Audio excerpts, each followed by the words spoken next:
नमस्कार दोस्तों, स्वागत है आपका हमारे इस यूट्यूब चैनल पर। दोस्तों आज हम लोग चर्चा करेंगे यानी डिस्कस करेंगे आनुवंशिकी के बारे में। और जैसा कि आप जानते हैं कि आनुवंशिकी जो है बायोलॉजी का बहुत ही इम्पोर्टेंट टॉपिक है और यहाँ से प्रश्न हमेशा पूछे जाते रहे हैं। तो आइए शुरू करते हैं इस वीडियो को।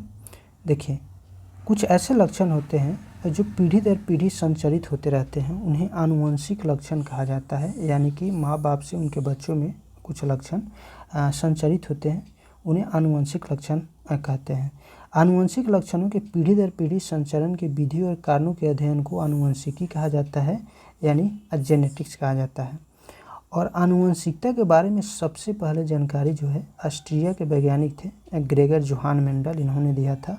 और इसी कारण से इन्हें आनुवंशिकता का पिता कहा जाता है, यानी फादर ऑफ जेनेटिक्स कहा जाता है। आनुवंशिकता शब्द जो है विलियम वाटसन ने दिया था। ठीक है, अगेन एक नया प्रश्न यहाँ से निकलेगा। और जीन शब्द विल्हेल्म जोहानसन ने दिया था। आनुवंशिकी संबंधी प्रयोग के लिए मेंडल ने मटर के पौधे का प्रयोग किया था। वेरी इंपॉर्टेंट, किसका प्रयोग किया? तो मटर के पौधे का प्रयोग किया गया था।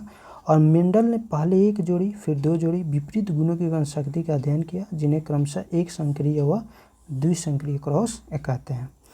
एक संक्रिय क्रॉस, मेंडल ने एक संक्रिय क्रॉस के लिए लंबे यानी डबल टी कैपिटल टी और बौने यानी डबल स्मॉल टी पौधे के बीच क्रॉस कराया, तो निम्न परिणाम प्राप्त हुए थे।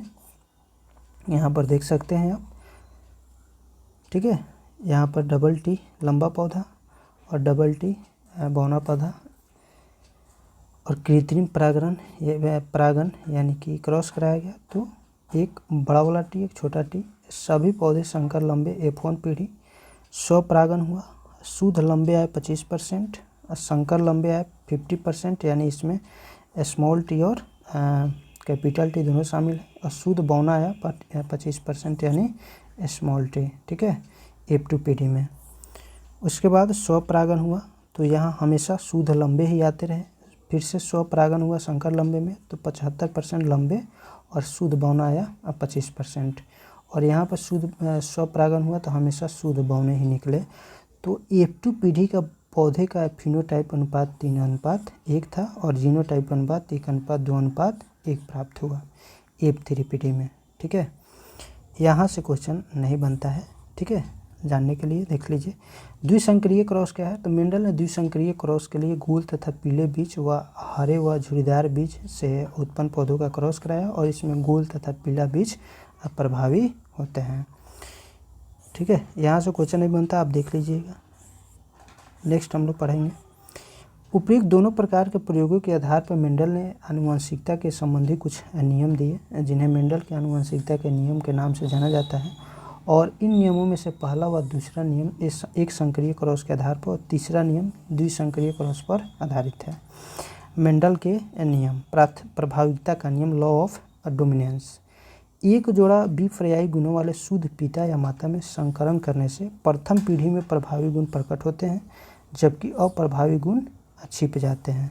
उसके बाद प्रथम पीढ़ी में केवल प्रभावी गुण ही दिखाई देता है, लेकिन अप्रभावी गुण उपस्थित अवश्य रहता है। ठीक है, प्रभावी गुण दिखाई देता है, अप्रभावी गुण छिप जाता है, लेकिन उपस्थित जरूर रहता है। और यह गुण दूसरी पीढ़ी में प्रकट होता है। जो प्रथम पीढ़ी में प्रभावी गुण दिखाई देता है, अप्रभावी गुण छिप जाता है और दूसरी पीढ़ी में दिखाई देता है। पृथक्करण का नियम क्या है? तो लक्षण कारकों के जोड़ों के दोनों कारक युग्म बनाते समय पृथक हो जाते हैं और इनमें से केवल एक कारक ही किसी एक युग्मक में पहुँचता है, और इस नियम को युग्मकों की शुद्धता का नियम भी कहा जाता है। स्वतंत्र अभ्युहन का नियम। जब दो जोड़ी विपरीत लक्षणों वाले पौधे के बीच संकरण कराया जाता है, तो दोनों लक्षणों का पृथक्करण स्वतंत्र रूप से होता है। एक लक्षण की वंशानुगति दूसरे को प्रभावित नहीं करती है। ठीक है, उसके बाद W वाटसन ने 1905 में सर्वप्रथम जेनेटिक्स नाम का उपयोग किया। यहाँ से आपको क्वेश्चन बनेगा कि जेनेटिक्स नाम का उपयोग कौन किया? तो W वाटसन ने किया था। जोहानसन ने 1909 ईस्वी में सर्वप्रथम जीन शब्द का प्रयोग किया।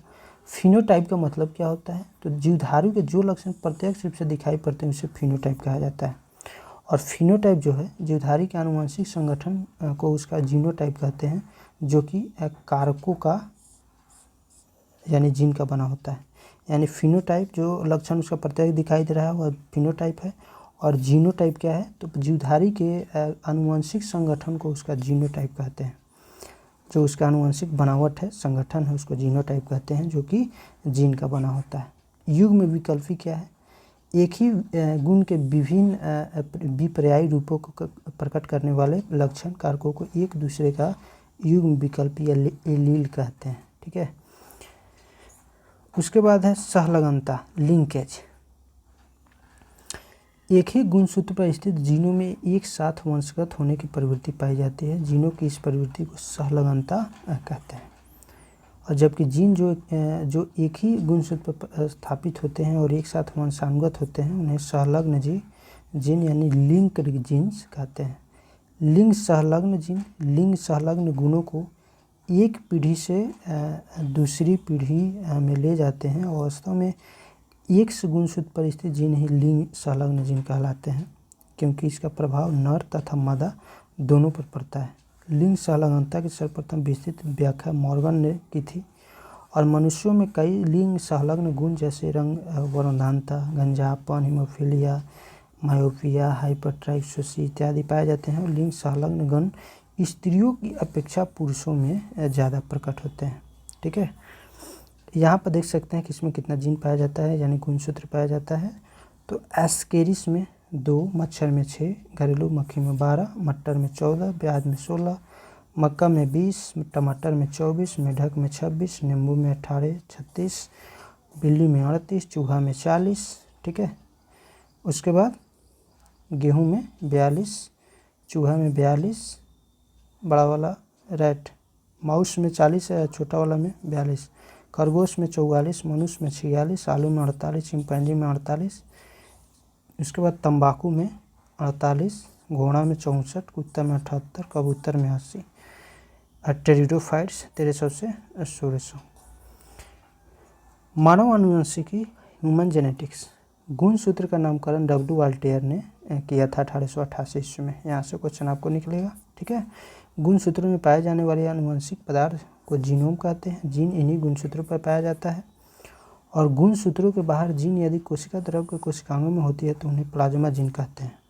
1956 में एस बेंजर द्वारा जीन की आधुनिक विचारधारा दी गई। इनके अनुसार जीन के कार्य की इकाई सिस्ट्रॉन, उत्परिवर्तन की इकाई म्यूट्रॉन तथा पुनः संयोजन की इकाई रिकॉन कहा गया है।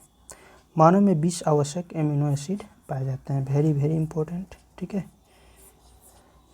आर्थर कोनबर्ग ने 1962 में डीएनए पॉलीमरेज नामक एंजाइम की खोज की है, जिसकी सहायता से डीएनए का संश्लेषण होता है।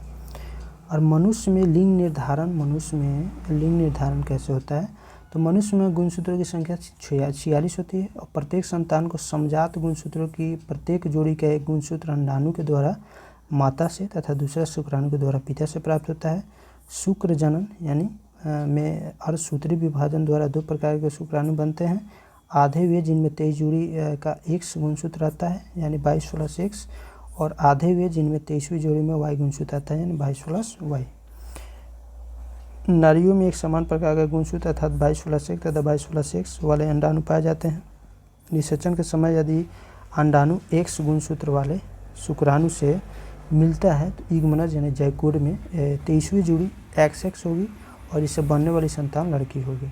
और इसके विपरीत किसी अंडाणु से अगर Y गुणसूत्र वाला शुक्राणु निषेचित होता है तो XY गुणसूत्र वाला युग्मनज बनेगा, संतान लड़का होगा।